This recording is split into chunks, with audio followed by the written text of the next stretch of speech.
कहानी शुरू करने से पहले मेरी आपसे रिक्वेस्ट है कि चैनल को सब्सक्राइब ज़रूर कर लीजिए और वीडियो को कमेंट और लाइक ज़रूर कीजिए। तो चलिए देखते हैं आज की कहानी।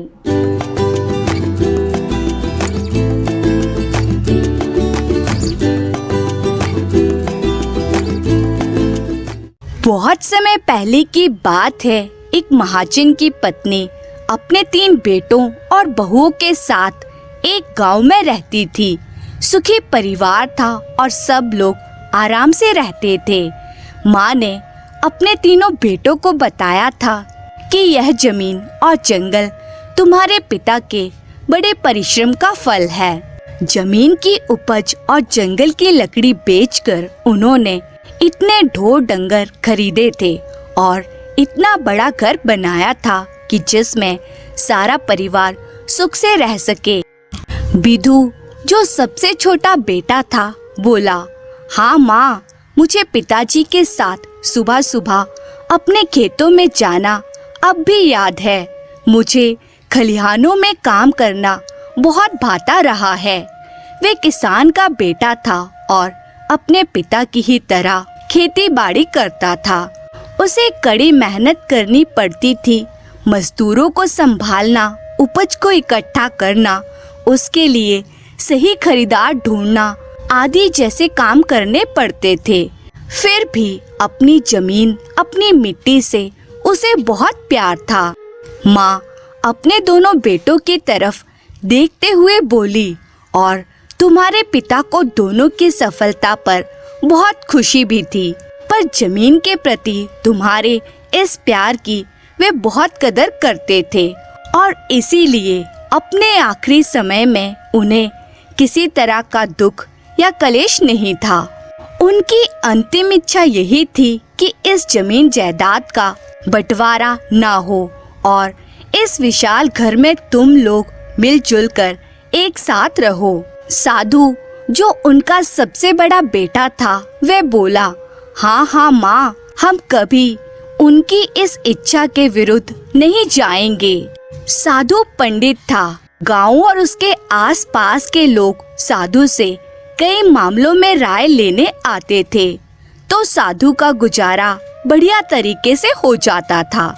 राधु वकील था और वकालत से उसे भी अच्छी खासी आमदनी हो जाती थी। मुश्किल यह थी कि विधु का काम मेहनत मशक्कत का काम था। वे सुबह से शाम तक खेतों में रहता। उसके मुकाबले बाकी दोनों भाई काफी आराम की जिंदगी जी रहे थे। इससे विधु की पत्नी बहुत दुखी थी। एक रात जब विधु खेतों से लौटा ही था, उसकी पत्नी बोली, मेरे भाई के यहाँ से चिट्ठी आई है। उसने हमें अपने घर पर छुट्टियाँ बिताने का न्योता दिया है और कुछ समय पहले ही उसने अपना घर बनवाया है और वहाँ गृह प्रवेश करना चाहता है। विधु थकी हुई आवाज में बोला, पर मैं कैसे जा सकता हूँ, इतना काम जो पड़ा है। पत्नी कुछ तमाकर बोली, आप सदा यही कहते हैं, तो क्या हम सभी कहीं नहीं जा पाएंगे? मैंने ऐसा कब कहा? मैं तुम्हारे जाने का इंतजाम कर देता हूँ। विधु की पत्नी कुछ अड़ियल स्वभाव की थी। वे बोली, जी नहीं, जाएंगे तो दोनों, वरना कोई नहीं जाएगा। विधु जमाई लेता हुआ बोला, जैसी तुम्हारी मर्जी। उसकी पत्नी चिढ़कर बोली, क्या आपने ही सब काम करने का ठेका लिया है, जबकि आपके भाई लंबे तान कर पड़े रहते हैं। आप तो उनके हिस्से की जमीन की भी देखभाल करते हैं और वे अपने बीबी बच्चों के साथ छुट्टियां काटने यहाँ वहाँ चले जाते हैं और एक हम हैं जो हमेशा यहीं अटके रहते हैं। यह तो अन्याय है। विधु की आंखों में अब नींद कहाँ। उसकी पत्नी कह रही थी, आप तो मेरी बात मानिए, जायदाद के बंटवारे की बात चलाइए ताकि हम लोग अलग रह सकें। उससे आपको अपने लिए कुछ समय भी मिलेगा। फिर तो विधु के कानों को हर रोज यही बात सुननी पड़ती और विदु को लगा कि शायद उसकी पत्नी ही सही है। मेरा काम मेरे भाइयों के काम से ज्यादा अहम है। उसने सोचा, मेरी ही वजह से दोनों इतने ठाठ से आराम से रहते हैं। एक रोज जब सब नाश्ता कर रहे थे, विदु ने अपनी माँ और भाइयों से कहा कि उसे जायदाद में से उसका हिस्सा चाहिए। माँ को सुनकर धक्का लगा और वे बोली, विदु तुम क्या कह रहे हो? तुम्हारे पिता चाहते थे कि तुम सब मिलजुल कर एक होकर रहो। यकायक क्या हुआ तुम्हें? साधु शांत स्वर में बोला, अगर विदु यही चाहता है तो यही सही। माँ ने भी ठीक है कहकर हामी भर दी और बोली, विदु मेरी एक बात गांठ बांध लो, कोई भी काम छोटा या बड़ा नहीं होता। मैं मानती हूँ कि खेती बाड़ी बहुत महत्वपूर्ण और मेहनत का काम है, पर बाकी काम उतने ही महत्वपूर्ण और गौरवपूर्ण होते हैं। इस बात का एहसास तुम्हें जल्दी ही हो जाएगा। जमीन जायदाद के सभी कागज जिनके आधार पर बंटवारा होना था तैयार किए गए। विदु बहुत बढ़ चढ़कर सब चीज सीख समझ रहा था, जबकि उसके भाई चुपचाप ये तमाशा देख रहे थे। एक दिन उनकी माँ बोली, मेरे बच्चों, किसी भी जरूरी काम को करने से पहले पुरी जाकर भगवान जगन्नाथ के दर्शन करना हमारी परंपरा रही है। कल हम सब लोग वहाँ चलेंगे और फिर लौटकर बंटवारे का काम संपन्न करेंगे। बेटों ने बात मान ली और अगले दिन अपनी पत्नियों और माँ के साथ यात्रा पर निकल पड़े। मंदिर में दर्शन करने के बाद वे सब लौट रहे थे तो माँ ने कहा, बच्चों मैं बहुत थक गई हूँ और भूख भी लग रही है। आगे चलने से पहले यहाँ बैठकर कुछ खा लेते हैं और आराम भी कर लेते हैं। गांव के बाहर ही एक पुराना मंदिर था और पास में ही खाने की दुकान भी थी। जब तीनों भाई रुपयों की थैली ढूंढने लगे तो थैली उन्हें नहीं मिली। साधु बोला, मुझे याद आ रहा है कि मैंने पैसों की थैली माँ को सौंपी थी। माँ ने भी थैली को बहुत ढूंढा पर उसका नामो निशान भी ना मिला। राधु बोला, अब क्या करें? माँ ने राय दी, अब तो एक ही उपाय है, मैं बहुओं के साथ इस मंदिर में रुकती हूँ। तुम तीनों को गांव जाकर कुछ काम ढूंढना होगा और कुछ पैसे कमाकर लौटना होगा। पैसों के बिना ना तो हम कुछ खा पाएंगे और ना घर लौट पाएंगे। बेटों ने अपनी माँ की राय मान ली। तीनों भाई 3 अलग अलग दिशाओं में गांव के लिए निकल पड़े। चलते चलते विदु को कुछ लोग मिले जो किसी गंभीर विषय पर बात कर रहे थे। विदु ने पूछा, क्या बात है मित्रों, क्या मैं तुम्हारी कुछ मदद कर सकता हूँ? एक गांव वाला बोला, जमीन के इस हिस्से में सदा ही पानी जमा रहता है और हम इसमें कुछ भी उगा नहीं पाते, फिर भी हमें राजा को इसका लगान देना पड़ता है। विदु कुछ देर सोचकर बोला, अगर मैं आपको यहाँ धान उगाने की तरकीब बताऊं तो मुझे क्या इनाम मिलेगा? गांव वालों ने खुशी से कहा, चांदी की 100 मुद्राएं। विदु तो बहुत कुशल किसान था, बोला, गोबर और मिट्टी को मिलाकर उसके गोले बना लो, उन्हें गीला और नरम रखो, फिर हर गोले में बीज डाल दो और उन्हें सूखने दो। गांव वाले बहुत ध्यान से विदु की बात सुन रहे थे। फिर उन गोलों को इस जमीन में डाल दो, गोले जमीन में धंस जाएंगे और बीज भी फूट जाएंगे। गांव वालों ने उसे धन्यवाद दिया और प्रसन्नता पूर्वक उसे 100 चांदी की मुद्राएं दे दी, जिन्हें लेकर विधु मंदिर लौट आया। इधर चलते चलते राधु ने भी पेड़ के नीचे बैठे एक व्यक्ति को देखा जो काफी दुखी लग रहा था। वैसे तो बहुत संपन्न दिखता था, पर किसी वजह से परेशान था। राधु ने पूछा, किस बात की चिंता है मित्र? तुम उदास दिखते हो, क्या मैं तुम्हारे किसी काम आ सकता हूँ? जी, अगर आप कुछ कर सके तो। आदमी ठंडी सांस भरकर बोला, हम 4 भाई हैं। मृत्यु से पहले हमारे पिता ने अपनी सारी संपत्ति हम चारों में बांट दी थी, लेकिन एक काली बिल्ली थी जिसे बांटना बहुत मुश्किल था।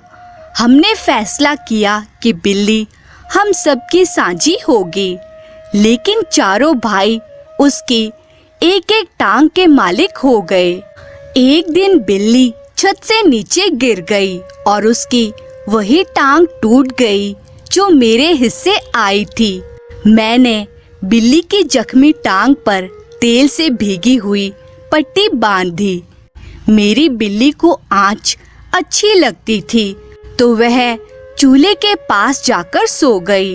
एक चिंगारी उस तेल से सने कपड़े पर पड़ी और उसने आग पकड़ ली। वहां से आग आसपास के घरों में फैल गई और सब जलकर राख हो गया। पड़ोसियों ने सारा दोष मेरे सिर पर मढ़ दिया और मामला पंचायत में चला गया। पंचायत में क्या हुआ? पंचों ने कहा कि जिस टांग की वजह से आग लगी वह मेरे हिस्से की थी, इसलिए पूरा नुकसान मुझे ही पूरा करना होगा। पर मेरे पास सबको देने लायक पैसे नहीं हैं। राधु वकील था, गहरी सोच में पड़ गया और जल्दी ही समस्या का बहुत सरल सा हल ढूंढ लिया। उसने कहा, चिंता ना करो मित्र, यदि मैं तुम्हारी समस्या का समाधान कर दूं तो मुझे क्या मिलेगा? आदमी बोला, मैं तुम्हें चांदी के 500 सिक्के दूंगा। तो ठीक है, जाओ और अपने पड़ोसियों और गांव के बड़े बूढ़ों को जमा करो, मैं तुम्हें शीघ्र ही मिलता हूँ। जब राधु गांव पहुँचा तो एक पेड़ के नीचे अच्छी खासी भीड़ जमा थी। सबकी बात सुनने के बाद राधु बोला, क्या ये सच है कि सारा नुकसान बिल्ली ने किया है और यह भी कि इसका कारण उसकी जख्मी टांग पर बंधी हुई पट्टी है? गांव वालों ने कहा, हाँ, ये सच है। राधु बोला, क्या आप मानते हैं कि बिल्ली के भागने की वजह से ही आग लगी और घर जल गए? गांव वाले बोले, हाँ, हम मानते हैं। बिल्ली अपनी जख्मी टांग पर तो भाग नहीं सकती थी, उसकी 3 टांगे जो ठीक थी उनकी वजह से ही वह भाग सकी। राधु अपने शब्दों का असर देखने के लिए थोड़ा सा रुका। हाँ, सच है, अपनी 3 ठीक टांगों पर ही वह भाग सकी। तो फिर पंचायत फैसला करे कि आग लगने का नुकसान कौन चुकाएगा। राधु की बुद्धि ने सबको अचंभे में डाल दिया और सभी हामी में अपना सिर हिलाने लगे। फैसला हुआ कि 3 टांगों के मालिक ही हर्जाना भरेंगे। जख्मी टांग का मालिक बहुत खुश हुआ और वादे के मुताबिक उसने राधु को चांदी की 500 मुद्राएं दे दी। राधु पैसे लेकर मंदिर लौट आया। इसी बीच साधु, जो सबसे बड़ा भाई था, उसे भी चलते चलते एक घर से किसी के रोने की आवाज सुनाई दी। वह घर बहुत बड़ा था और उसके बाहर एक दरवान भी खड़ा था।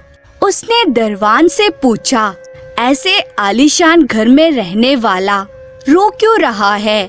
कौन रहता है यहाँ पर? दरवान बोला, श्रीमान, यहाँ राजा के मंत्री महोदय रहते हैं, क्या आप मुझे उनके पास ले चलेंगे? दरवान मंत्री से आज्ञा लेकर साधु को घर के भीतर ले गया। स्वयं मंत्री महोदय अश्रुपूर्ण हो रहे थे। साधु ने पूछा, क्या बात है मंत्रीवर? यदि आप मुझे अपना कष्ट बताएं तो शायद मैं आपकी कुछ सहायता कर सकूं।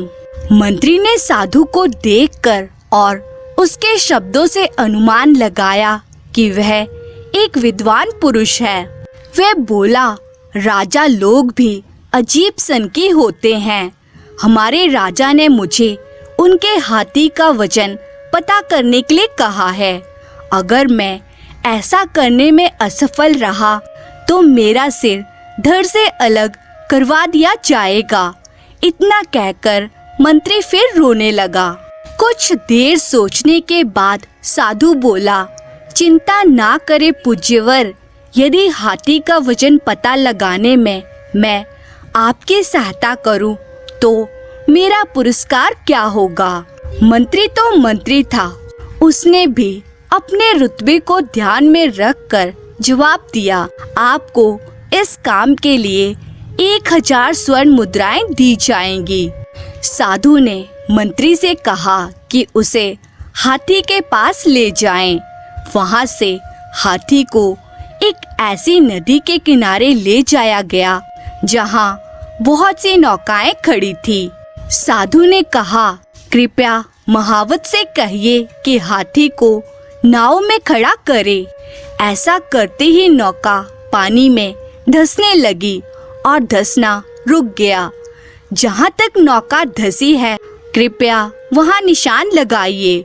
उसने वहाँ खड़े अफसरों से कहा, जो उसे बहुत हैरानी से देख रहे थे। अब हाथी को बाहर निकालकर उस नौका को बड़े बड़े पत्थरों से भर दीजिए और तब तक भरते रहिए जब तक नौका पुराने लगे हुए निशान तक धंस ना जाए। ऐसा होते ही वह बोला, इन पत्थरों को तोलिए, इनका वजन हाथी के वजन के बराबर होगा। मंत्री महोदय इस कदर खुश हुए कि 1000 स्वर्ण मुद्राओं के साथ साथ उन्होंने साधु को कुछ और भी वस्तुएं भेंट में दी। साधु उन्हें लेकर मंदिर लौटा जहां सब लोग उसका इंतजार कर रहे थे। उन्होंने छक कर भोजन किया और चलने की तैयारी करने लगे। तभी माँ ने पैसों की वे घुमी हुई थैली निकालकर अपने बेटों और बहुओं को दिखाई। मैंने जानबूझकर इसे छिपा दिया था। माँ का स्वर गंभीर था। मैं तुम्हें सिर्फ यह दिखाना चाहती थी कि हर काम अच्छा है और हर काम का अपना महत्व है। फिर माँ विदु से बोली, मुझे आशा है कि तुम समझ गए होंगे कि तुम्हारे भाई भी बहुत कमाते हैं, जो सारे परिवार के भरण पोषण के काम आता है। विदु और उसकी पत्नी को बहुत गलानी हुई कि उन्होंने परिवार को बांटने की बात सोची। फिर सब घर लौट आए और कई वर्षों तक एकजुट होकर रहे। बुद्धिमान माँ को संतोष था कि उसके परिवार में जो छोटी सी दरार पड़ गई थी वह अब भर चुकी है। धन्यवाद।